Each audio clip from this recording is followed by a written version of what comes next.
Are you ready to get provoked? You're listening to Can I Live, a show created to excite, ignite, and expose. Let's tune in with your host, R.W. Jones. Morning, Ms. Jones. Your mission, should you choose to accept it, requires you to locate missing contracts that have been withheld from minority, low-income, unutilized Section 3 business concerns. Entities that receive certain HUD financial assistance, such as public housing authorities, city and state municipalities that receive CDBG funding, and their general contractors are all required to adhere to the Federal Regulations 24 CFR 135. For more than 50 years, these regulations have been grossly and intentionally neglected. Whistleblowers have been silent, and contracts terminated without cause, resulting in incurable damages to business owned and ran by black and brown individuals. Dismantle the powers that be. Bring accountability, restore economic justice to the great people of this nation. In the event, should you or any member of the Can I Live team be caught or killed, the Justice Syndicate will disavow all knowledge of your actions. This message will self-destruct in 5 seconds.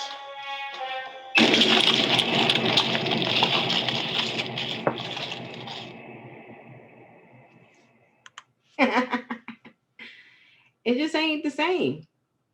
It's just not the same if you don't play the theme music. How you guys doing out there?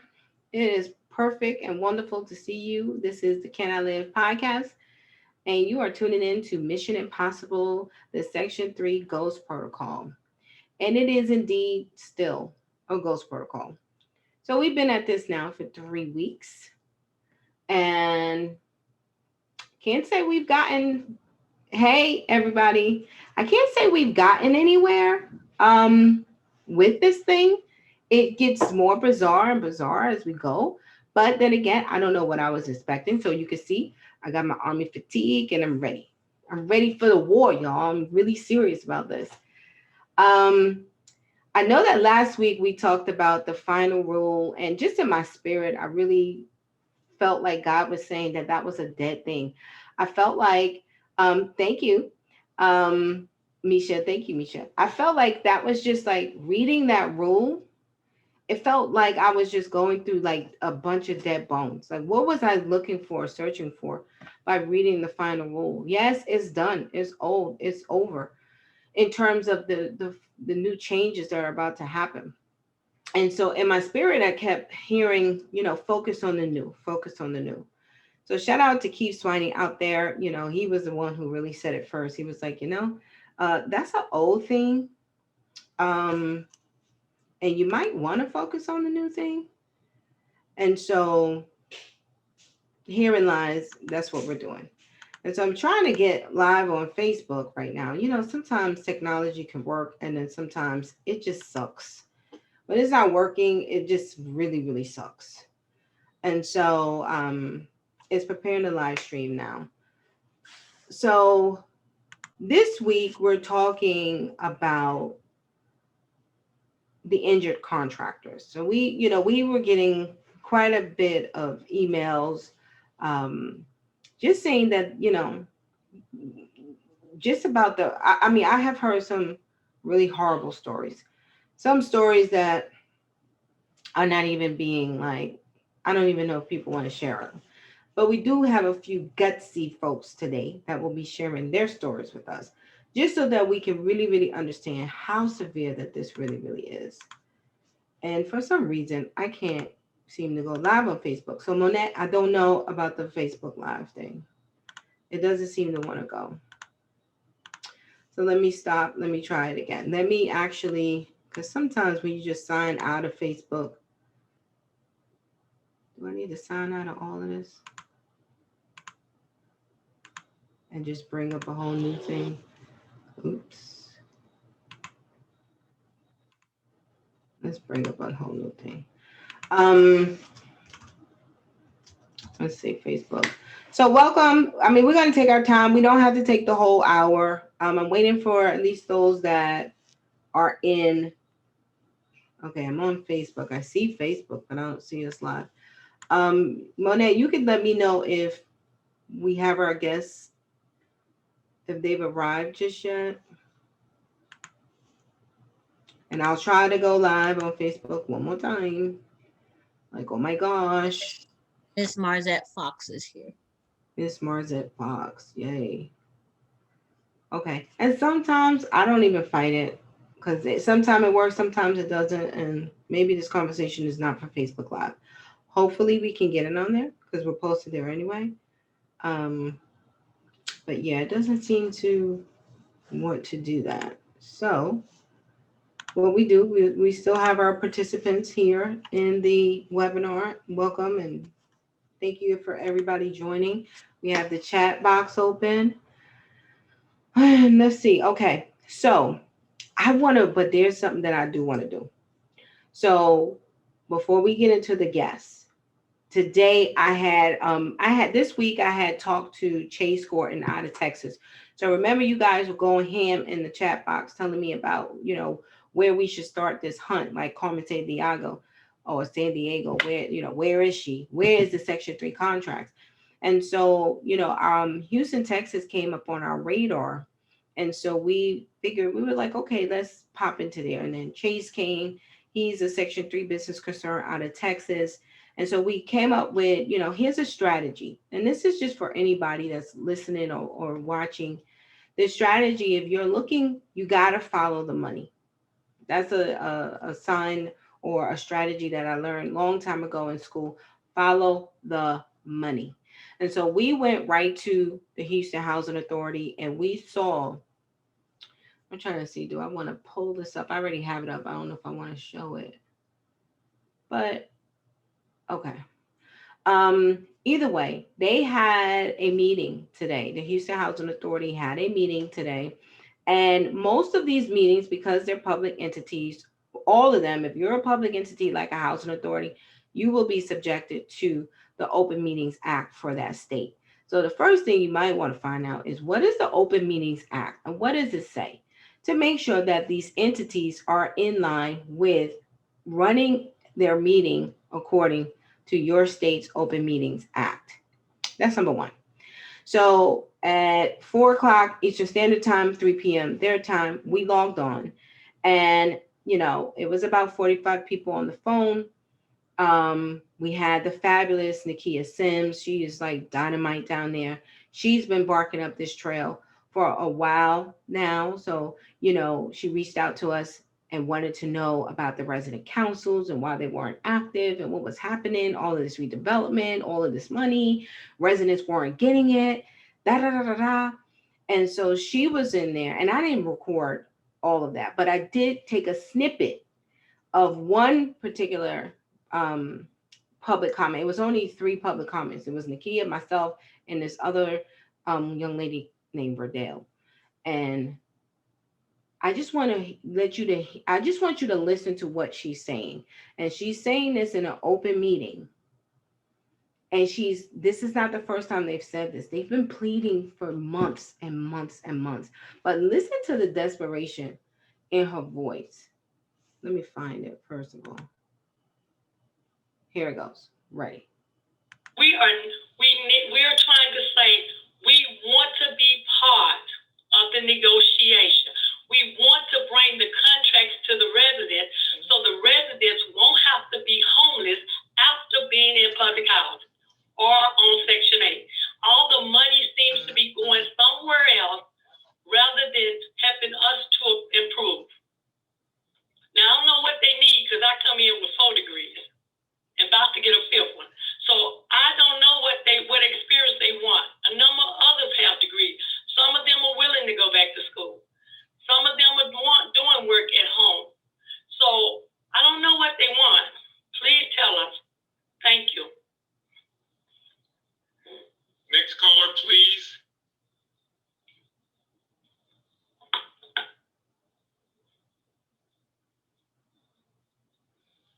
Are there other callers? And so, in a nutshell, that's about it. No other callers, no hands raised. Okay, thank you. We will move from our public comments to those individuals that spoke. Thank you for your interest in the Houston Housing Authority and the work that we do here in the community. So, we had a small little segment. They would not address anything in the debate. And I do understand because I was a commissioner for 10 years. So I understand of having the need to keep your meetings moving, particularly when you have a large agenda. So you can't get into debates. And sometimes when you give an answer to someone, it doesn't suffice.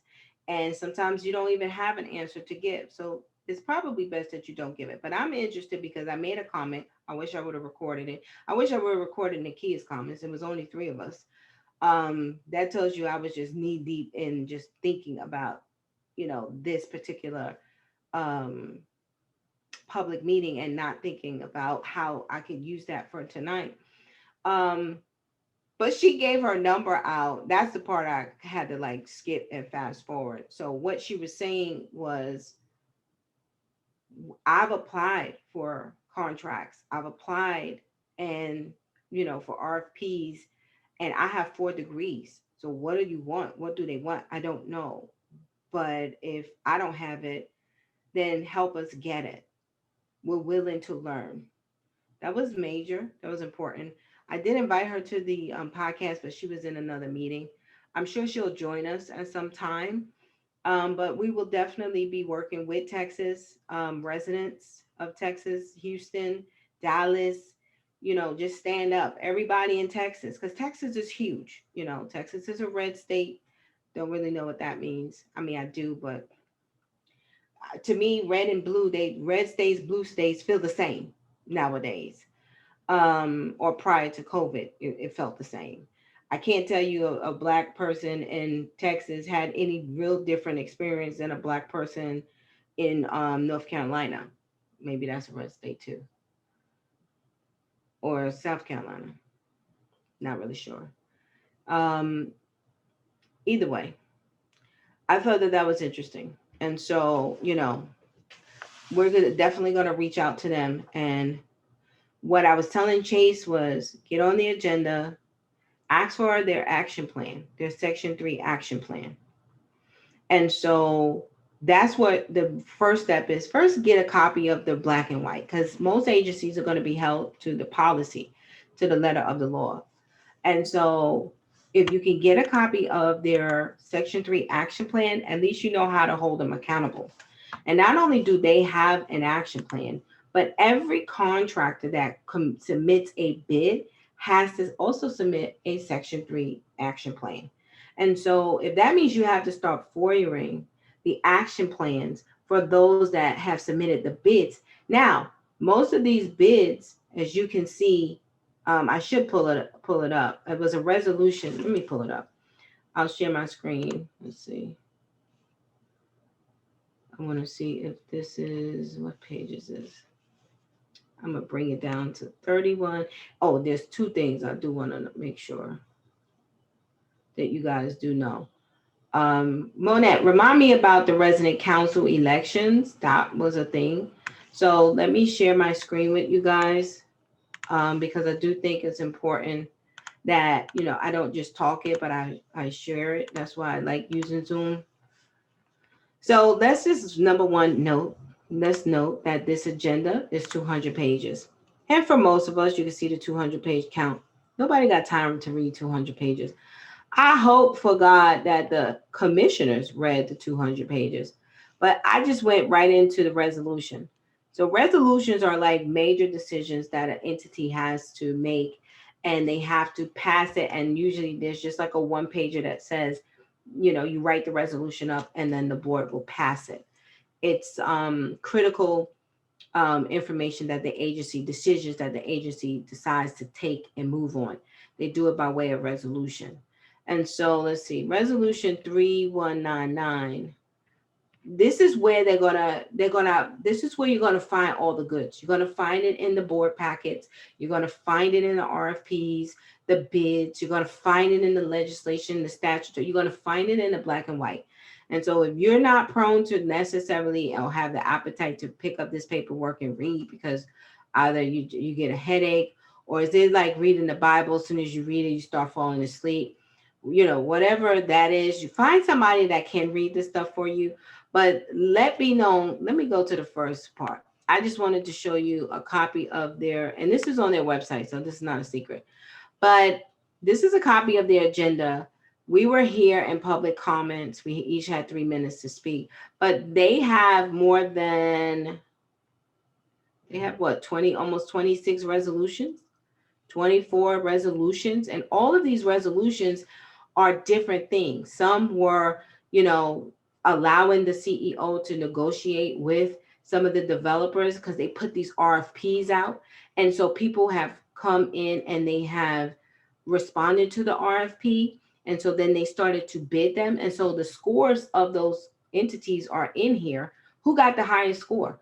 Are they MBE, Minority Business Enterprise, or Minority Women Business Enterprise, or not at all? Whoever got the highest score, these resolutions give the executive director, some of them, the authority to go on behalf of the agency and negotiate up to a certain dollar amount. And if he can't fit that negotiation bill or fee, he gets the chance to go to the next highest person who received the points. So I just wanted to show you that. And all they do is go and read through the resolution, and the board says, I second it. So moved is second. Those in favor say aye. And then all of these things are passed. Particularly, I want to show you a resolution. What was it? 3204. Let's see. Is it 3204? 3205. It's on page 150. Let's just go to it. Because you got to watch these resolutions. And I'm going to show you something. It's particularly for resident councils. These are all of the building, just a lot of stuff. Here it is. So resolution 3199, actually, and it's page 119. And so let's go back up because I want to see what they said resolution 3199 was. So resolution 3199, the consideration and or action to implement revised utility allowance schedules for use in applicable housing choice voucher programs. So that's, nope, that's not it. So deliberation and or action to approve the implementation of HUD waivers related to the administration of the housing choice voucher program and public housing operations in accordance to the HUD PIH notice 2020-13. That's resolution 3199. And so let's see what type of waivers they're looking at. I could just go to the page.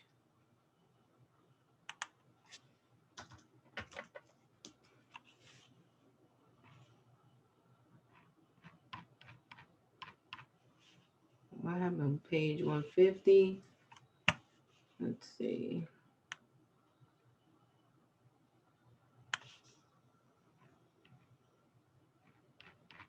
Oh, it's page 119.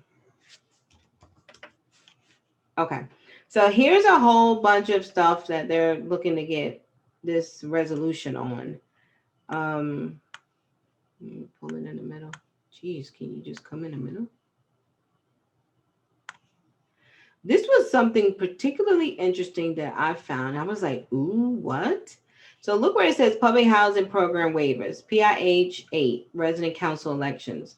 The regulation requires that the resident councils must adhere to certain minimum standards regarding election procedures, including that all procedures must assure fair and frequent elections of resident council members, at least once every 3 years for each member. HUD recognizes that conducting resident council elections may not, here's the operative word, may not be possible as a result of COVID-19 public health actions. HUD is waiving the regulation to allow PHAs to delay resident council elections beyond the 3-year limit if necessary. However, the delayed resident council election must be rescheduled and held as soon as reasonably possible once circumstances permit, after December 31st, 2020. This period of availability of this waiver ends on December 31st. So basically, they have, in a roundabout way, allowed for the elections to take place, and have waived the fact that elections don't have to take place between now and December 31st. Is it? Yeah. And so, it's like, dude, did, whatever happened to election, what is it? Electronic elections. We have a whole kit on how to provide electronic elections for the housing authority for your resident councils. However, that's a decision that really probably should be made with the resident councils, because you could get creative. That means that the councils can, if there's bad leadership, you can't get bad leadership out simply because you got to now wait because they've already applied for this waiver. So it would be really nice to know if the residents, it says may, it doesn't say it has to, like it shall and it will. So the language is somewhat flexible. We're hoping that the Houston Housing Authority and the residents in Houston, Texas will come up with a way to where you can provide, third party verified elections that still keep the public safe. And so that's just interesting enough. I wanted to show you. But here's where I want to really show you, what is it, 32, let me go to 150. Resolution 3204. Okay, and so here is, they're telling you about a bid that they put out for the rehabilitation plan for Forest Green community. This is how the scoring metrics of the actual bid was placed. And then they tell you, here are the firms that placed the top 6. You got Brave Architecture, they're MBE, they scored 127. And then you have actually RDLR, they scored 126. They're also MBE. But then it also says that the Houston Housing Authority's Board of Commissioners authorizes the CEO to negotiate, execute, make any necessary changes and corrections with the 3 shortlist architectural engineering firm identified as required for an initial period of 2 years with 1-year option to extend in the amount not to exceed $1 million. So one of these 6 firms, but really the top 3, 127, 126, and then 122. So GSMA, RDLR, and Brave Architecture, one of them are going to get this bid upwards of $1 million. And so this is where I would focus. I would be, because even according to the federal statute for Section 3, the contract is anybody who receives HUD financial assistance, the money, the recipients. Yes, the housing authority receives it, but they are also recipients. They have to supply some Section 3 action plan. Now, it just so happens that they all look like they are MBEs, which is Minority Business Enterprise. So, that's a good thing. So the truth of the matter is minorities are getting some of these contracts. It appears to be that way. I would like to verify that for sure. However, at the end of the day, Section 3 is not race related more than it is social class. So it's not about did Black people, African American, Black or Brown, Latino, did they get it? It's more so did low income people in the community get access to the economic opportunities that these type of deals afforded them. That is the overall big question that Section 3 poses. And so we'll be working with the residents there to kind of, see how we can get what we need. Because at the end of the day, I believe, there's when the enemy come in like a flood, God don't do nothing else but lift up a standard. And if we're going to focus on the new, which we are, we have a standard by which we have the wherewithal to do this ourselves. And so time out for asking permission. I don't have to ask you to give a contract. I'm just going to show myself qualified, and I'm going to just bid and get in the runnings to become one of those entities. And I'm going to reach out and find out, what is it about my proposal that was not scored adequately. And I won't stop until I get one. And I promise you, if you went that way, you would definitely get one. And so that's why we here focus on the resident-owned business incubator, which is a incubator that helps to qualify, license Section 3 micro enterprises, resident-owned businesses, public housing businesses, Section 8 businesses, low-income, under-resourced entrepreneurs is really who we focus on at Roby. We also have our Save the Date that's coming out. I want to say let's see, Roby Connect. We have our Section 3 Micro Enterprise Trade Show Pitch and Expo that's happening on December 12th. So we want everyone to kind of save the date. It's December 12th from 10 a.m. to 4. We're looking at our Roby, Wall Street. We're going to build this, but we're going to build it in an atmosphere that doesn't require you to be face to face necessarily.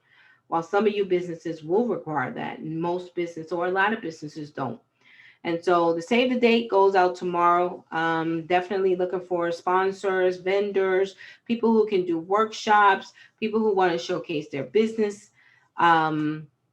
across others. And we also think that we're also looking for people to just kind of come and be a part of the planning team, because we have this huge virtual simulation platform that's pretty dope and awesome. We want to make sure that we're taking the HUD Registry Section 3 database and making it come to life by giving it bones and meat and face and aesthetics and making it, put a face to it. You're no longer a spreadsheet. By God, you are a real business with real needs. And we want to make sure that we can help supply you with those needs. And so anyone that's willing to maybe put up something, you want a Section 3 trade show for your state only, I think that would be awesome. And so, hopefully the housing authorities are willing to, I see that they changed it. Did they even change the video? Let me see. They are just, okay. I'm over here doing something else. Okay. Either way, carry on. Okay, Monette, we're ready for Miss Marzette. Is it Miss Marzette Fox? She is a contractor who emailed us, and she had a story about her experience, with Section 3 that I wanted her to share. And so, Marzette, I don't know if I need to probably stop sharing this and then maybe let her in. Marzette. Okay, Marzette, you are now officially in. Hi, Marzette.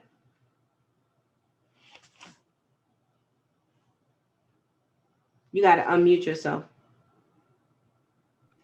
Okay, there we go. Can you hear me? I can. Okay. Marzette, we Hello. got to fix why we can't ever see nobody. I don't know what that's about, but I tried it on my computer. I had issues, and so now I'm doing it from my phone. Okay, got it. How are you, Marzette? I'm doing well. Good. So what's the name of your business?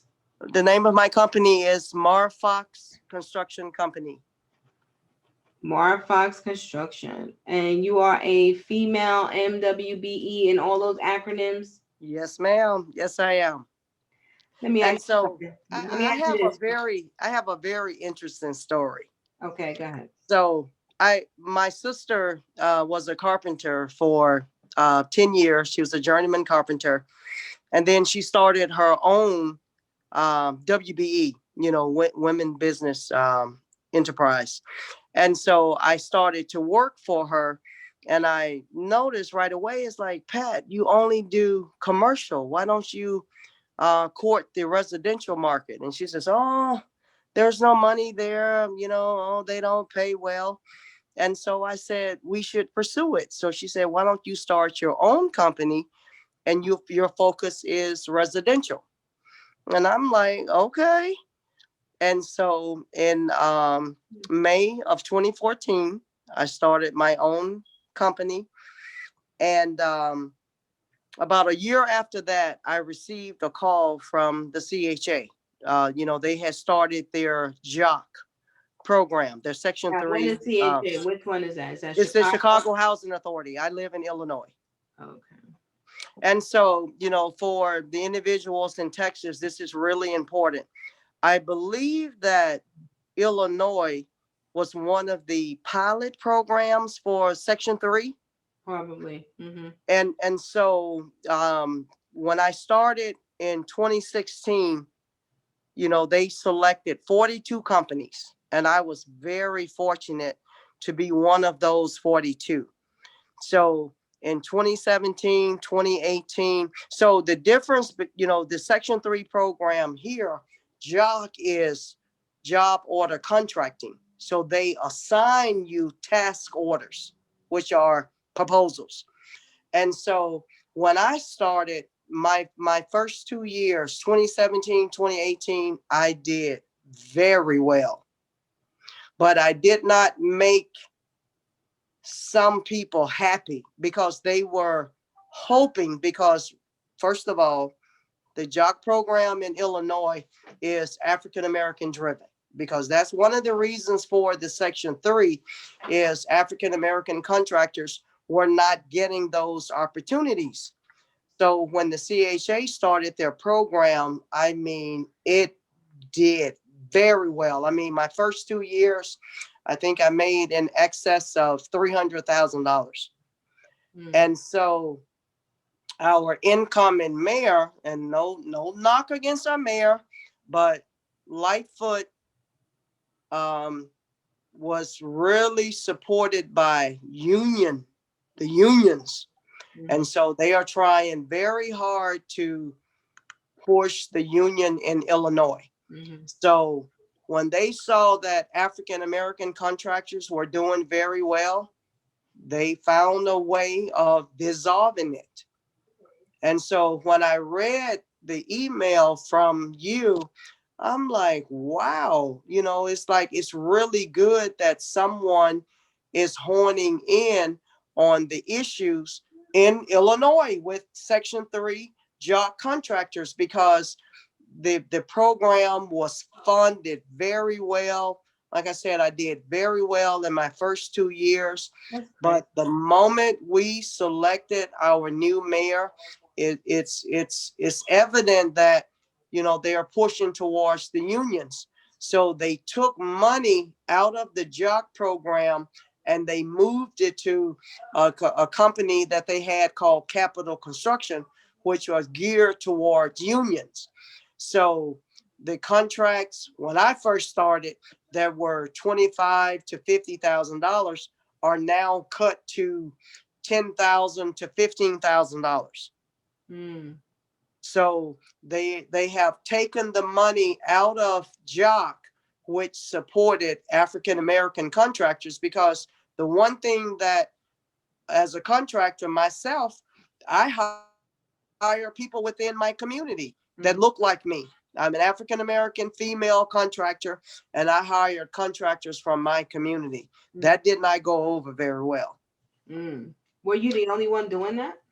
I was one of the few. I was really shocked when I started to meet other contractors that they had other races doing their work. And I'm like, as many African Americans that's out of work that you can't hire within your community. But a lot of contractors push for, they want you to do the work faster than better.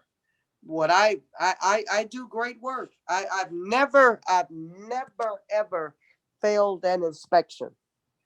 But I was in the job program for 4 years, 2019, 2020. And so I was one of the contractors that they let go. They don't want great work. They want fast work. And so what do you get when you work fast? You cut corners. So they didn't give you an excuse. They didn't give you a reason why they were terminating the Here's contract. here's why they terminated my contract. Um, in 2019, I took out a $25,000 loan because I was averaging 4 units at a time, and each unit was in excess of $25,000 to $29,000. So the first thing, the CHA provided the material for the contractors as well. Wow. The first thing that they did was they forced me to purchase my own material. So now, not only do I have to pay labor costs, I also have to pay material costs. So, it's like, hey, you're making too much money. So if we Is force you that to what they purchase said? Is that what I'm they said? sorry, Is that what I'm they sorry. said? Yes. Well, no, I mean, they didn't say that, but when they look, when they look at their books, it's like, wow, my Fox is doing very well. So if she have to buy her own material, this is going to slow her down. And it did, because, So wait, let me make sure I'm correct. okay, So there was a time that this JOC, this job order contracting of the Chicago Housing Authority, was helping minority contractors, and so much so that they would pay for the materials for your purchase the contract. materials for you. They paid for the materials for you, correct? Yes, yes. Now, I will tell you this, that's unheard of. I've never heard of anything in my life where a housing authority pays for materials. Well, that's what they do. Wow. That is what they do, because So do they're you think that looking they at, was under some kind of pressure they would have had to be, because now it's like they got to squeeze you, like, and that's sad that they were willing. So CHA as a housing authority, which tells you that, all housing authorities are not bad. However, they did something awesome that most housing authorities do not do. And exactly, if they do that, exactly. and I do know I have I was on the phone yesterday with someone from Chicago housing, particularly around the Section 3 piece. We were supposed to talk again today, but they were like the pioneers of using Section 3 as like a real resource to do some stuff.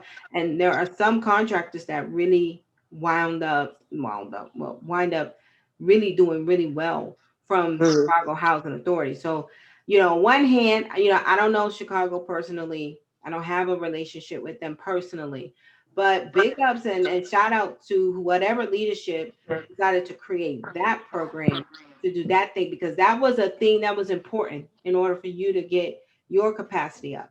But you're saying now something came in, whether it was the new mayor that came in, something transpired, something behind the closed doors transpired, because what was before no longer was, and things started to change. Like now you gotta provide your own materials without any warning, or Exactly. yeah, that's crazy. So it's Yeah. not like they said, hey, in your next contract you'll be responsible for buying your own materials. They just put it out there like boom, you're Yes. Yes. So one day, so normally, I receive 3 to 4 task orders at a time, and that means that I'm doing make ready. So I basically go in and replace everything: painting, flooring, appliances, um, light fixtures, bathroom. And so one day, so this is Tuesday, I received an email that the CHA will no longer provide my material. So if I have 4 units, the material per unit is pretty close to $5,000. And if I have 3 people on my payroll, and we are required to pay Davis Bacon wages, so absolutely. these individuals are receiving $66.50 an hour. So my weekly payroll is $5,000. But in addition to that, I'm also having to purchase my own material. Mhm. That's pretty hard. That's a pretty tough Yeah, just pill to to get an follow. email, there was no even, like usually Nothing, there's a change order. nothing, nothing, Wow. So not nothing. even a change order was put in. It was an email. It was What just is an that? email that you are required to provide your own material. And it's like, wow, Jeez, can you give wow. me like a 30-day notice? Jeez. I And know you so tried to fight it, or you just was like, let me just try you to. don't, you can't fight it. Yes. They are very, you can't fight it. So I did the best I could. And Thank so you. it basically ran my business under. I couldn't afford to operate that way with no notice, Mhm. because you still have to wait a good 14, the CHA pays within 10 to 14 days. That's But good. if you have a unit that's $25,000, and so you invoice in phases, so you're already behind the 8 ball, because you have your weekly payrolls, and now you also have your weekly material costs. And so So all you needed was access to some credit, some line of credit. That's why you took out the absolutely, $25,000 line of exactly, credit. exactly. And so my contract was from, so let me tell you this. When I started in the program in 2016, my first contract was for $80,000. In 2019, my contract was worth $2.7 million. They made sure that I did not earn not 1 cent of that $2.7 million You gotta be kidding me. How is that possible? because they slow down with their task orders. Their compliance program is unbelievable. You sneeze and you're on compliance hold. That's You terrible. can't do anything. I'm telling you, the Chicago Housing Authority probably had more money in their job program than any other public housing program there is. And they took that money out of jock and they put it into union programs. I did a walkthrough. I got a call from a contractor. He's got 3 units and he wanted me to bid on helping him because he's got like 2 weeks to complete the work. Mhm. When I walked in this unit, I kid you not, it was a 2 bedroom apartment. All he had to do was clean, shine the floors, paint, clean the tub, clean the shower, don't replace anything. When Mhm. I first started, we replaced everything. Everything was new. I Mhm. was so proud. Our seniors are getting something beautiful. So they're going into their golden years. And African American contractors are very good. And I think we shocked them because they did not think that we were capable of doing the work that they pay union contractors to do. Mhm. And they did everything in their power to dissolve that program. So you go from replacing everything new to cleaning everything. I walked in the unit and I'm like, cleaning? You're not replacing the flooring? You're not replacing the tub? But yes. So yes, this program has been totally. Where is the money? Mhm. Because what we were getting 25, $30,000 for, they're now paying $8 to $12,000. I guess, I mean, when I hear your story, I can't help but to pray and ask the Father. I know there's a scripture that says, a poor man's field will yield many crops, but justice sweeps it all away. And Mm-hmm. here you were just building your business with the dreams and aspirations that, I could do this. I'm going to create a legacy for my family, for my Absolutely. children's children, and to be Absolutely. awarded 2.7 million. And I know how they could do it. They award you, but then it's all about those task orders. Like the contract award is the maximum of what you would ever get, but then you never get anywhere close to that. They do everything in their power to see to it that you get nowhere close to that. I just believe, we're a faith-based organization. Wherever two touch and agree is established. So we all over here, put our faith with yours, with Mark Fox Construction, and everything that was taken, let it be restored 100-fold. I just Thank you. believe that, in this new place that we're going, COVID has shown us so much, and I know what I'm being led to do, and I believe we all are being led to do something, in this new climate that, the creator who gives eyes, surely he sees. And the one that he gives ears, surely he hears. He hears these wicked deals and plans that aim to keep us away from just living. And that's why Can I Live is the name of our organization, because we don't understand what it is about the how do you say, the standard of or quality or the condition of your soul, that you Yes. would have to do such, like, we all can eat, we all can eat, surely we all, there's enough on this planet earth for all of us to eat. And shame, Someone doesn't want that to happen. absolutely, absolutely, and shame on you, deplorable, wicked, diabolical. It's just disgusting that anybody would do that. And shame on the housing authorities for not standing up and allowing that to happen. I mean, I understand that they have, but from what I understand, there's some good stuff going on too. There's some very good stuff because I went from making $65,000 a year to excess of $300,000. So this is a blessing. And I've always spoken very highly of the JOC program because prior to the CHA starting their Section 3 program, I spent my life bidding because union contractors are not going to give an MBE, WBE, a contractor that's new, they're not going to give me those opportunities. Mm, So I'm grateful for yeah, the CHA JOC program, yeah. but something Not right. Yeah, major has happened. And definitely. it's a new day.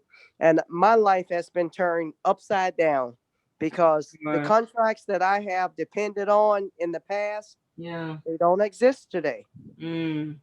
They do And once not you exist now, today. I'm sure with the loan that you took out, you couldn't pay that back because I you don't but have let me tell contract. you something. I borrowed $25,000. I only owed five Right. thousand dollars, and You didn't so even use the whole entire amount. I did not. I owed $5,000, and the last contract that I had was 17,000. So I could have easily paid them back, but they terminated my contract because they said I defaulted on a loan. But it's like, do you understand that we're in the midst of a pandemic? The Mm. CHA shut down for 4 months, so no one is earning So money. they did this. They did all of this in the midst of the COVID pandemic. Yes, absolutely, Mm. absolutely, Interesting. Shame on you, whoever did that. absolutely. We need to find a. Chase is asking like, what did you say, Miss Fox? Please let us know where we can reach you at. So share I your will. I information in will. the chat box, Marzette, because unfortunately, you know where my heart is that when injustice like this takes place, that we're not even postured enough to fight because what fighting will do. Fighting kind of further buries you in the ground under the dirt. And Absolutely. it's like we're constantly, it's fear. It's the same fear that kept us in slavery for 400 years. It's the same fear that exists today. And Yes. we have to say, listen, you already injured me. I'm already injured. There's nothing to lose. But even at the end of the day, you gotta be, and we gotta just be true to who we, whose you are. Like this is about exposing. Our command was also to expose wickedness and expose, darkness, expose it, bring it to light. And I think that, we come up with a strategy that's solid enough with technology and everything to expose this, maybe write an op-ed piece on the JOC program and the story. We would love to probably maybe just write a story alone just on that piece and praise CHA because they're doing something no other housing authority is really doing. Absolutely. Okay, Absolutely. let's make that very plain. Absolutely. However, whoever put that pressure on them, like shame on y'all. Shame Yes. on y'all. We Yes. got thank you so much, Marzette, for sharing Thank your you. story. We hope to Thank be you. able to take that. And I actually am speaking with someone from Chicago. Hopefully he takes my call. I mean, I spoke to him yesterday. I don't think why not. Um, his name is Ron Carter from Chicago Housing Authority. And Okay. so I'm hoping that, we're able to, um, have a conversation and possibly see, what has. Let me just tell you this. I was told by my contract manager that the CHA did, like, they visited 9 sites. They wanted to see how the contractors were performing. Mhm. And my construction manager said that there were 2 units that they walked in and they were like, wow, who are the contractors that did this work? Marfox Construction was one of those contractors. Mm. So I take pride in what I do. I've been mentored by one of the best in the business. And I believe that if I'm going to do a job, I have to do it right. I don't want to just go in there and throw some paint on the wall. Yeah. That meant a lot to me Yeah. to hear him say that. So my work was quality, But what most companies, what they don't want is someone that speaks up and speaks out. Oh, sit on this and don't dare talk to anyone about what's going on. But I was so relieved when I received your email. It's like, wow, someone is really paying attention. So I'm grateful for the opportunity to be on your program. Do you know someone named Lester Coleman? I do know Lester. Because I was told that he was like a Section 3 like success story. He lived in housing and he's Okay. doing very, very well. And maybe there's some subcontract work you can get with Lester. Or you guys, I will definitely reach out to him. yeah, because if he's doing well and everybody's still boasting about him, and I mean he's like in beyond the six figures, Okay. Sometimes. Listen, I mean, we've reached out to Lester and we asked him if he would be a guest on our show. And it's just that simple. What I know is minorities are getting these contracts. And so Yes. if that means we just got to, get in where we I'm fit, going to reach out to him. I reach out to definitely him, will. please. So thank you. And Thank you. yes, and let us know how that works out and do I will. good work. So, Thank you. thank you for the work that you've done. And, Thank you. what God opens, the door God opens, no man can shut. When one door opens, when one door closes, another Absolutely. one opens. So thank you. Thank you. You're so welcome. Thank you for sharing, Marzette. All right. Let's see, Camilla Casey. We have one more story to share. This is Cincinnati Personalities, and let me allow her to talk. Hold on. Hi, Camilla. Hello, How you doing? I'm fine. Oh, that's okay. I'm fine. How you doing? I'm doing well. Nice to meet you. Nice to meet you too. Okay, so Cincinnati Personalities. Tell me a little bit about who you are and what your business does. Well, right now we started as a more of a concierge service. Before Uber Eats came out, I actually used to deliver from restaurants locally Really? in the community, and then Uber Eats and them came out, and it kind of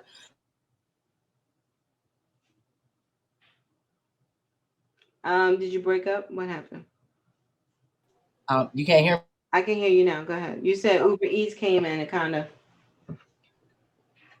Yeah, they came in and that stopped the delivery service and went back to work for a while, but then I went back into the janitorial cleaning. I had previously worked for a construction company for like 17 years. So I always still kind of did work with them on the side.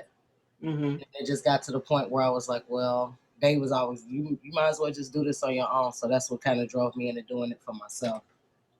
So what did you wind up doing? Was it construction? No, janitorial services. Janitorial. Okay. Nice, nice. And what jurisdiction were you in? It's Cincinnati, right? Yeah, Cincinnati. Yeah, just the local Cincinnati area. Okay. Cincinnati J-Rap. We have the Cincinnati J-Rap, so we are familiar with Cincinnati. So were you ever like a resident of the housing authority? You were just a part of the. I'm still a resident. You are. So you would think you are a resident of the housing authority. You have a janitorial company. You would think that those contracts should be really like open door, but they're not. Are you telling me? So tell me what happened. What's your story? Well, I do presently have 2 contracts signed, but it's I kind of like what the lady was saying before. I can't do any work until they don't read like that when I'm bidding on them, and then when I'm signing them, it wasn't until after I got them and I was like, oh, I actually can't do any work until they send a purchase order, a work order in. Mm-hmm. And the only time they've done that is like in emergency situations where they're like, hey, we need workers right now. And I'm like, I don't even have workers just sitting on hand because I'm not equipped like that. Mm-hmm. And then I went through in order to get the contract because I'm thinking, the way it read, I'm gonna get it has a like she said before, has a maximum limit on the price that you're willing to even get. So I was bidding off of the possibility of the maximum, and I'm thinking I'm just gonna go and do the work that needs to be done. I didn't realize I had to be called in when it needed to be done. How much for the contracts, if you don't mind me asking? they aren't even really in set. Them both of them are max at 50,000 a year. Okay. So, and then that was a big eye opener that I did learn. Like we signed a contract here and it was like 125,000. And then, and I read it, but I didn't, it's like, okay, it says 125,000. I read it, I can understand, but it wasn't until you get that purchase order and then I went back to the contract and I was like, that's the task order that they're talking about. That it's really the purchase order that will determine, because your purchase order could be for $5,000. Yeah. It wouldn't even be the 125. And of course, now I'm gonna promise you, I raised all hell with them, and I got half, but I was like, ooh, that was an expensive lesson because you budget for that. You think you got that, and you don't. Yeah. So Yeah. So I like made sure I had insurance in place, and Yeah. they were like, no, you can't have your personal, because I got my own personal car. I don't have well, at the time, now I do. But at the time, I didn't have a vehicle that was set just for that. So I'm like, well, this is my own car. I'm not using my car no more than to drive to the site to do the work. Hmm. But I'm not actually, but I had to get that switched over, and then workers' comp and different stuff. So I was like, and then so far, I'm like, I haven't really got any work. It's funny because it's like almost as soon as I sing your podcast, so I got a work order. Interesting. And Yeah. I was just like, wow. I'm almost like, did they tell them or something? No, But I was no. like, so I just recently got another work order to do some work, but it's still nowhere where I thought. How long has it been between when you signed the contract and you got these purchase orders, but you Um, still haven't even gotten the purchase orders yet? wow. But yeah, just recently. Oh, you just um, recently but got it. just what? Yeah, a week ago. Literally a week ago. Okay, so you got the purchase order. Is the purchase order for, is it like piecemeal? Is one little piece here? It's not $50,000 purchase order. No, not at all. It's Not at just all. two workers basically to be on site, and that's not even really worked out because when I first did engage with them, I basically tried to set up meetings and talk with people. I know we in COVID right now, so I'm used to the Zoom, and I was like, can we just meet even on the phone or anything? But nobody. I reached out to everybody and spoke to them, and then that was like the end of it. And I kept telling them, I'm like, I new to this. I don't really understand the process. If y'all could, let me know what's going on, because I couldn't understand why I wasn't getting any information. Hmm. And then it's just out of the blue when they do. The last time they called, they needed emergency, and it wasn't. They'll call and say something like, "Well, we need 10 people in like a half an hour," and I'm like, I don't have any workers on Wow. hand, and that's the only calls I'm getting. This recent Okay. contract, where the recent one where he finally called in, he explained, not to me, to one of my workers, that I believe he used the word contingent, that this was like a contingent contract, that I needed to bid on some more, that this was just to let's just I guess to get my feet wet to see how it would work. Why Which would he be telling your employee or your contractor any of this personal I information? have no idea. I even asked him, I said, how did y'all even get into this conversation? And so not only him, that's one worker. I have another worker who is actually, he's out of work right now, but he's a licensed welder. Hmm. And so, and anybody that I bring in is a Section 3 resident. I made sure I've made them all fill out their paperwork, and I've always sent in their paperwork to make sure that they know that I've so far only been dealing with Section 3 residents. So it's a couple of things that I am noticing, that this is why these conversations are good, because it does tell us where we need to support Section 3 businesses. Because if they're telling you they need 10 people on hand and you don't have that kind of capacity, then it's like having a Ferrari and not having the keys to drive it. Mhm. It's not helping you. And so I don't know if they can still get credit for it. I know with the new rule, it's like more so hours worked.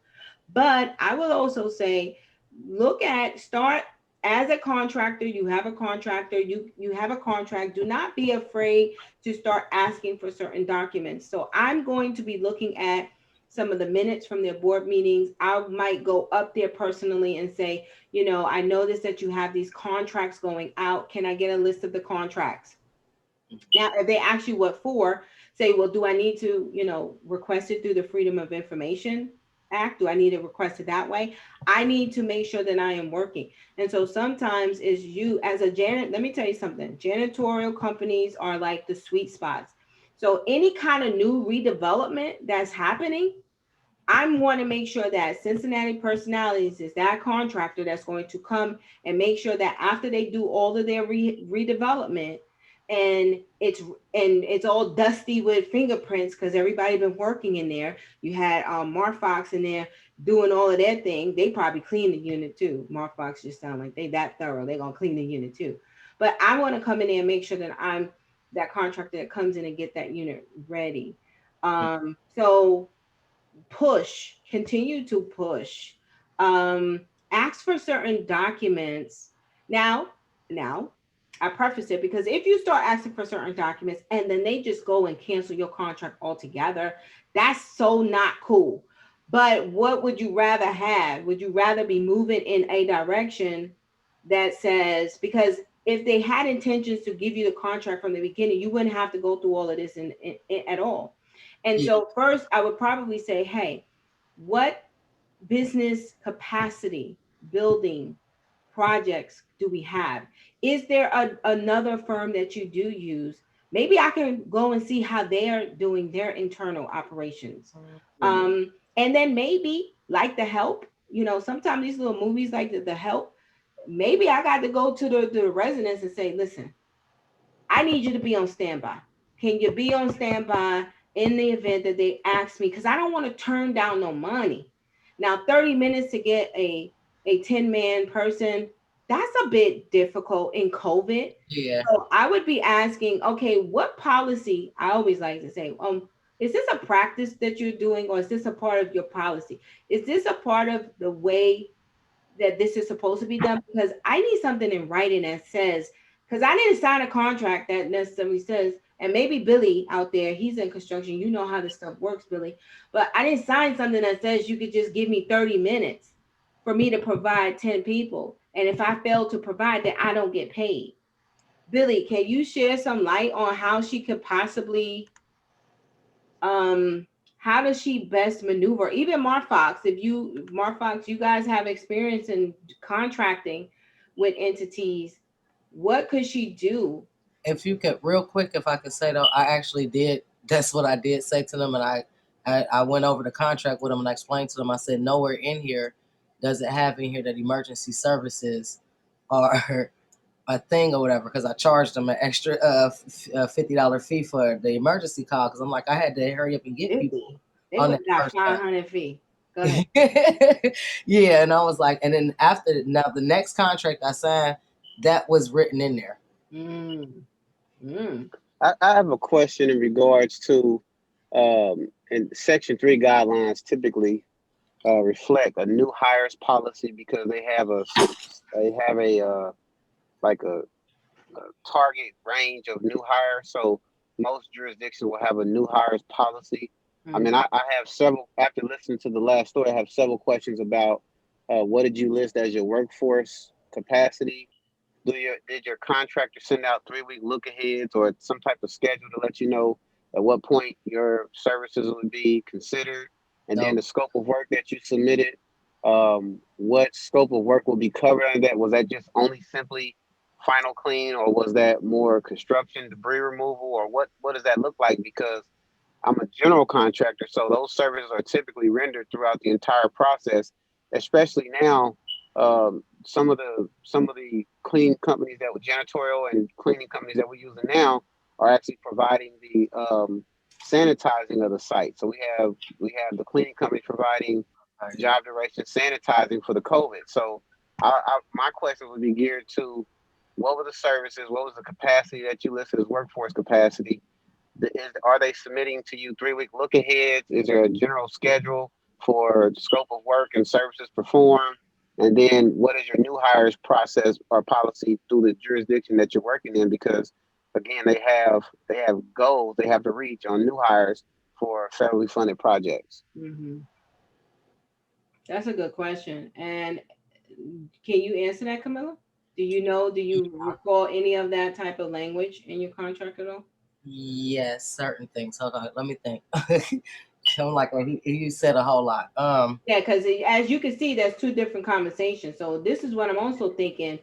I wonder if, based on how you submit your bid, mhm. do they already know how to handle you? Of course, you got to submit a worthy bid to be, contracted. They're not going to just contract trash that they can't substantiate why giving it to you.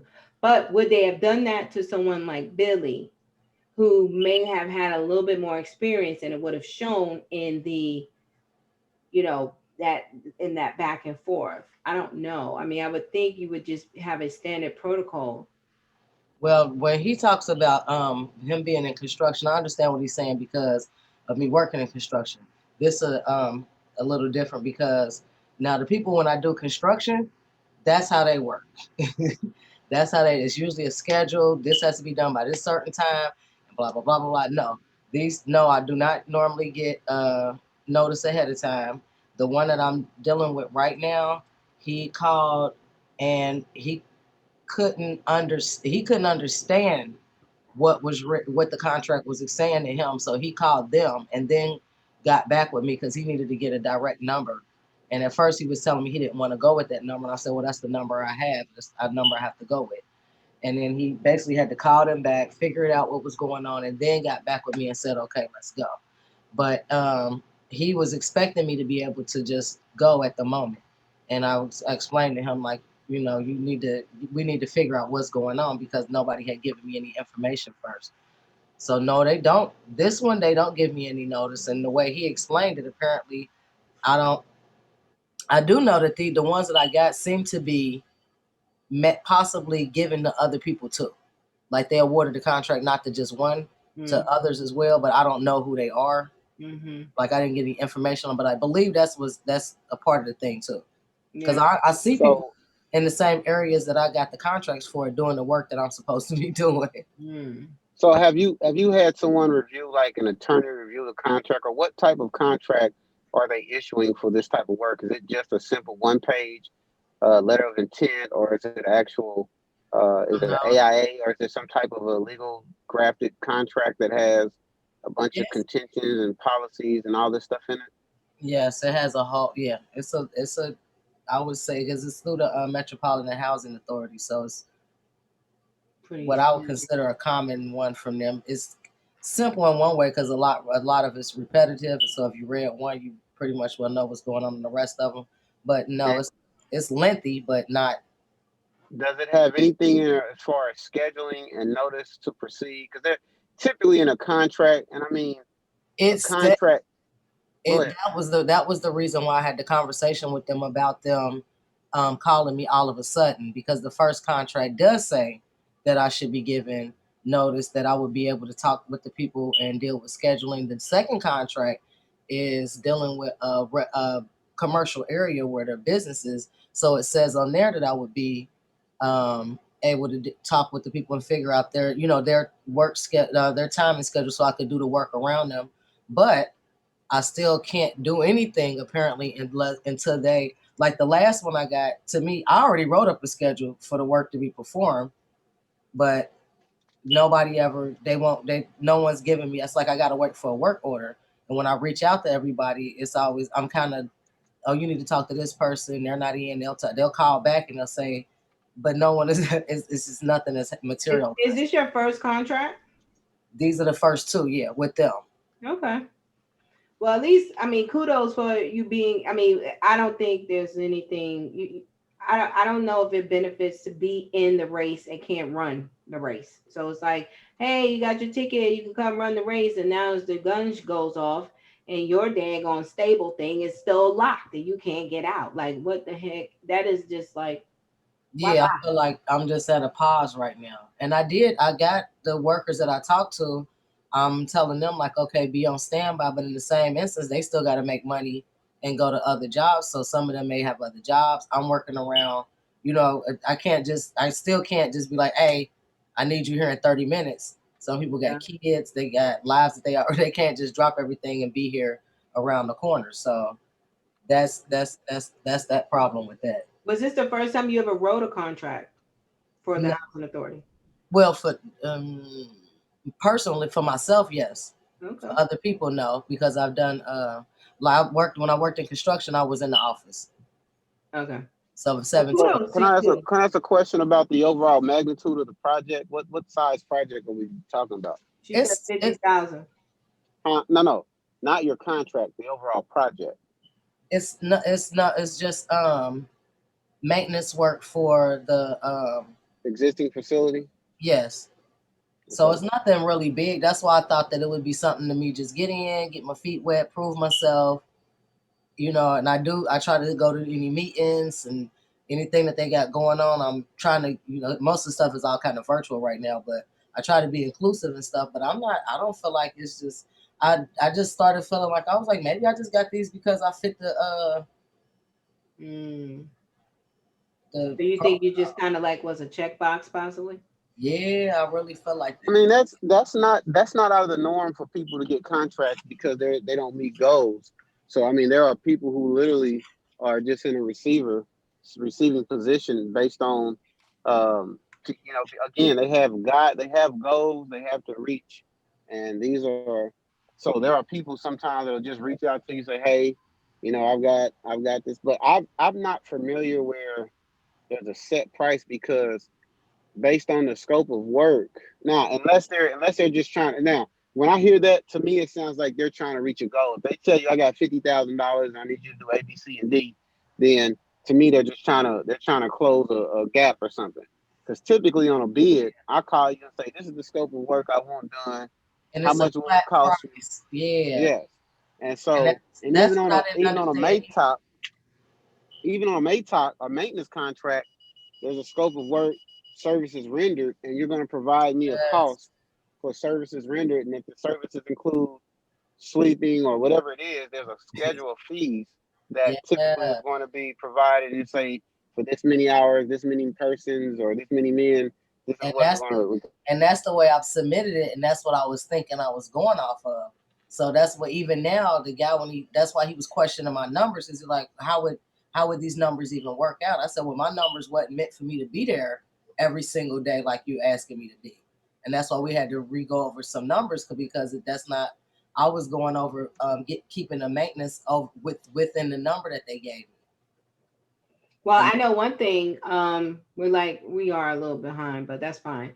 But I got a workshop for our Section 3 trade show, and it's going to be construction bidding, how to write a winning RFP, and how to even understand what the scope of work that they're asking and what is it, especially for you to write your first contract for yourself and then get it. This is a huge learning curve for you.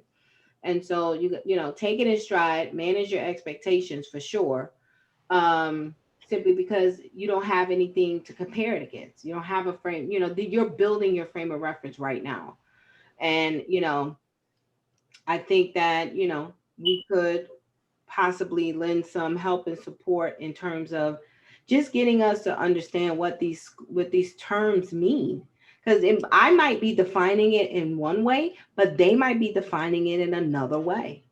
And so comprehending how these things are uh, defined per industry, I think is going to be it's a thing. What do you think, Billy?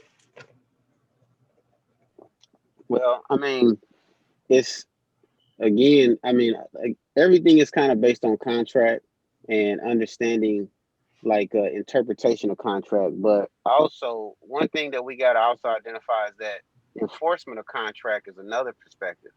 Interpreting, the interpretation of it when you're looking at your contract, because and I'm listening to because she's working in a parameter. If they've given her a number, then there's some set standard. That's not a typical way of operating. But even if they did, I mean, I've heard it before, but interpreting it, but then enforcing the contract by which the whatever the Mm-hmm. guidelines of the contract is going to allow you to do. But you can enforce it to a certain level. If your contract says look ahead, because we're big on 3 week look ahead to give everyone kind of a indicator to say you're coming up, you're next at bat. So you've got time to procure your resources and tools or whatever you need to do what you got to do. And that's just kind of that helps to keep everyone kind of being able to function. So that's very critical in construction or whatever business a look ahead when your services are going to be rendered. So that's kind of a So standard of wait, going. Billy, are you saying that that's a clause that she could put in her contract? I mean, you understand this. She's probably not providing a contract. She can provide a quote, a response to a request for bid, but the contract typically is going to come from someone, either a contractor or administrator or some type of contract specialist or a contract officer. You know, whoever she's dealing with, the person that's dealing that purchasing or whoever she's dealing with, Yeah. typically will administer a contract to say this is the scope of work, da da da, you know, based on what her proposal was. So typically, you're not going to be responsible to write your own contract. You're going to submit a proposal, and yes, you Yeah. can include in your proposal to say, I need time frame, you know, things of that nature. You can do that. And so if they violate that, then you can always reference that document and say, hey, this is my request. I Right. submitted this as part of my expectations. And so therefore, this is a violation of what my expectation was. And this is contractual documents. You And the other thing is you want to make sure that if you are administered a contract from an entity or an agency, you want to ensure that you add your proposal with all of your expectations and requests as an addendum, so that you're covered in regards to your expectations and what your expectations are. Nice. So obviously, Camilla, I mean, at least you still got him. So I think we need to just kind of figure out how do we get access to actually this thing happening. And so maybe we could, I don't know. I know Billy's busy. Obviously, I mean, anybody willing. I know Bill out there, Bill Brumfield, out of Rockville, Illinois. He been, working diligently trying to get a contract with the housing authority to no avail. I don't know, Bill, if it's ever really happened. Um, but I mean, we are like at 8:15, so we'll continue the conversation. Like I said, this is a series, it's a long series. We have to have these kind of conversations just so that we will know even how to best help and support. If there is an idea or if there is an intent to do business with low income, under resourced entrepreneurs, then on the right hand, you have to know that there is a capacity gap that has to be filled. And even if it means, like the information that Billy just shared, news to me, I didn't know that stuff, we know what we know and we don't know what we don't know. And so each one, reach one, teach one, might be, a good way to help move this forward. I mean, I think kudos to you, Camilla, for getting your first contract. Listen, I got all my sound effects ready because I figured we was gonna need it. Shout out to Mark Fox Construction for doing a heck of a job and making sure that they were number one, not giving our seniors no piss poor, la di da substandard living conditions. Shout out to you. Of course, shout out to Billy and Chase and everybody else. I feel like who was that? The Romper Room. Like I see Billy, I see Johnny, I see Chase, I see Tommy, I see Misha. Hi everybody in the world. Like no, I mean I just felt like the Romper Room lady just now. So we'll come back next week. We can continue the stories. Actually, I'm hoping that Chicago Housing Authority will get on the phone with us in this podcast to tell us about what they're doing over there. And Camilla, if we can get you, maybe you can send over the documents that you have. I can send it to Billy or write to Billy, share some information. Maybe Billy, you're willing to kind of just see what does she do now. How is Camilla able to access something now that she can manage now so that she's not having this ghost. This is the ideal ghost protocol for real. She has a ghost contract that Well, she really needs to look at the contract, the verbiage in the contract, and what contingencies and things of nature are expressed and what's legally binding. And that's where you have to, because that's the only thing you can stand on is what the ink in the paper says. mhm. So there's no insinuation or what I expect or what I like. It's about what's written, and that's the only thing you can stand on and enforce. And that allows you to navigate to get to execution. And once they understand that you're operating under what's written, they have no fight. Would she be out of line if she like forwarded her contract to us and we like use the pie? Is this is probably not the vehicle to do that. Like put it on the shared screen. Like just go through it and teach us what is happening and answer the questions and give us all a learning a big learning session at the same time. Well, the contract itself is probably limited to that particular jurisdiction or that situation. So, I mean, it may not have like an implied like value for anyone else outside of that situation. However, I mean, Billy sounded like typically, an attorney. Oh my goodness. I mean, yeah, I mean, I mean, it's an experience, but typically you want to have an attorney look, someone that has, because every like state of Missouri has its own express contract requirements. I mean, if you don't have certain verbiage in there, you can't even file a lien in the state of Missouri. So every jurisdiction is going to have its own kind of set of guidelines or rules on how you function. So it behooves her to really, get with an attorney to just briefly go through it. Don't want to rack up some dollars for unnecessarily, but look at it, see what's written, hold their feet to the fire based on what's on the paper, and go from there. And I'm pretty sure housing authority has some type of a statutory guidelines on contracts where there has to be some type of a communication as far as availability and readiness and a notice to proceed. So there can't just be. I mean, that would be a violation of contract for them to have contracts where they can get you in a situation to terminate you for lack of readiness when you're not being notified, because even the big boys have to have a time frame or a period where they have to, mobilize, get resources in place, whatever that is, underwriting, whatever you're going to do, it has to have a time frame. So that's typically part of general contracts. Yeah. She said she did list her workforce capacity, and she said she just reported new hires to the Section 3 officer, and of course the requirement to report new hires within 30 days. So, I mean, I guess at the end of the day, she doesn't want to be this. That would be terrible if she was just like this thing to check a box and to help them get numbers like that. But it wouldn't work if she's not getting the work. And that's what the second contract that I have that I haven't done any work on that one so far. That one does have.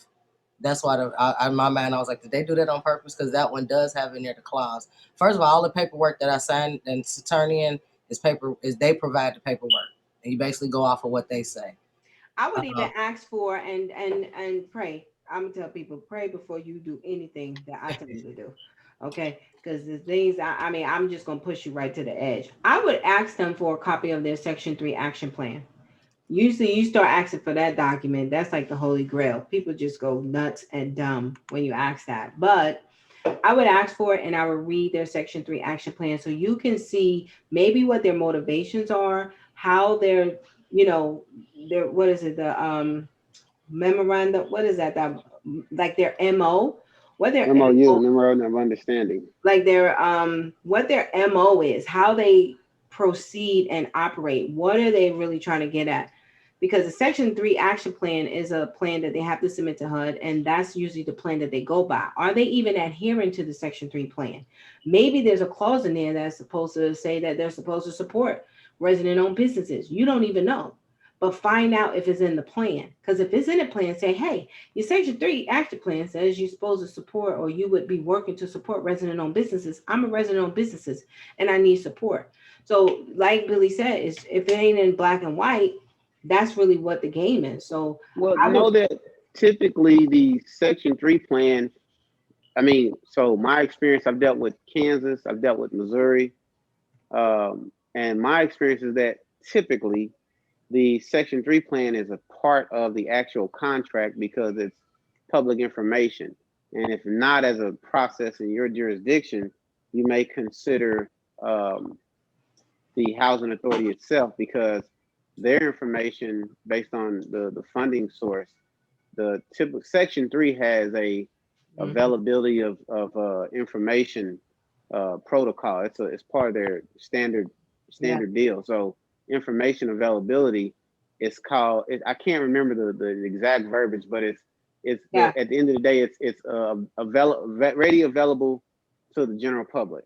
And so, and when she was talking about a resident, the Section 3 guideline itself, title whatever it is, I can't remember, Title 24, whatever it is itself, has a clause that speaks towards resident workers and things of that nature. So beyond the contract that you're working from, Section 3 has its own standards and guidelines and requirements that would probably suggest there's some type of a advantage or a requirement or some type of a possibly hiring. Yeah, that's good. Let me ask you this, Camilla. Was the Section 3 language clauses a requirement a part of your contract? Yeah, they were. They should have been, yeah. And did you know about Section 3 before you completed this contract? Yeah, I signed up as a Section 3 resident years ago, then I had forgot all about it. And then I ended up in the situation again and remembered it, and I was like, oh, okay. And I went back to it again. So I was familiar with it a lot. When the construction company I worked for those years, they were pretty adamant about dealing with certain, bringing in people who were fresh out of jail and low income residents. So he made sure that he brought in a lot of that. So I was kind of already, geared towards what he had been doing before. Got it. I'm sending you, what is this? Camilla, let's see. I'm going to send you, I can't even find you. And on that the second contract, they did actually make it is a information there about you needing to be ready for emergency situations. Oh, it is. Okay.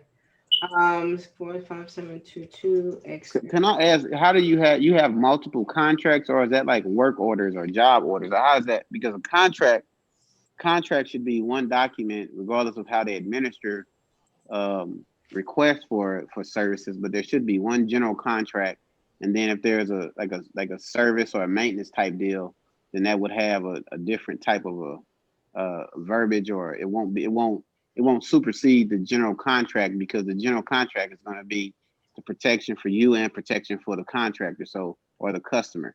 So how you're saying you got separate contracts? It's not different jobs, the same job with different contracts. The first contract has 3 different properties connected to it.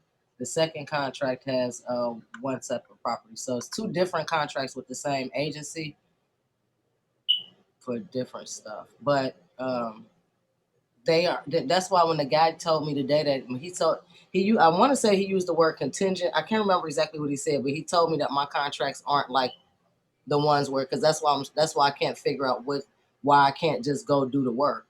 Mm-hmm. So my contracts are based on me getting work orders. It does say that in the contracts. Like, don't do any work until I receive a purchase order number, because I can't do any billing without this work order number. So this is what we'll do. I just sent you, Camilla, Dolores Calhoun. She is the president of the Cincinnati JRAB. It's the Resident Advisory Board, the jurisdiction-wide Resident Advisory Board for the whole Cincinnati Housing Authority. Oh. And so they are you familiar with Dolores Calhoun? No, not at all. Okay. So they are the ninjas. She has a group of people that work with her, some consultants, and they are Billy badass all day. And so, I would just, as a resident of Cincinnati Metropolitan Housing Authority, I would bring her the concern. I will text her and let her know that I have sent you to her and her information, and just see, Dolores and her group over there, they stand alone. They're independent. They get funding from HUD to operate, and as a resident, you can be going there for capacity building for your business. And so check her out, email her, tell her that I sent you, and just kind of see, what is it, if anything, that they can do to help, get you what you need to at least begin fulfilling, the parts of the contract that you have the capacity to fulfill. Or not even have the capacity, that which you have signed up and been obligated to through, you know, Yeah, because I done went and bought equipment and all type of stuff, and it's just sitting here. yikes. Yeah, yeah. Make sure you know that. I mean, that be sensitive for crying out loud. I have a question, you guys, and then we're gonna. Okay. Let me, Miss Ingram, you can talk. You have a question? Or Mr. Ingram. I don't even know if it's a Miss or Mr. You got to unmute yourself. I see your hand raised, so I wanted to make sure I paid attention. Unless you did that by accident.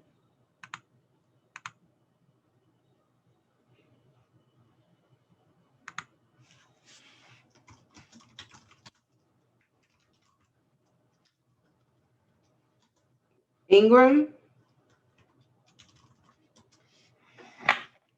Maybe she did that by accident.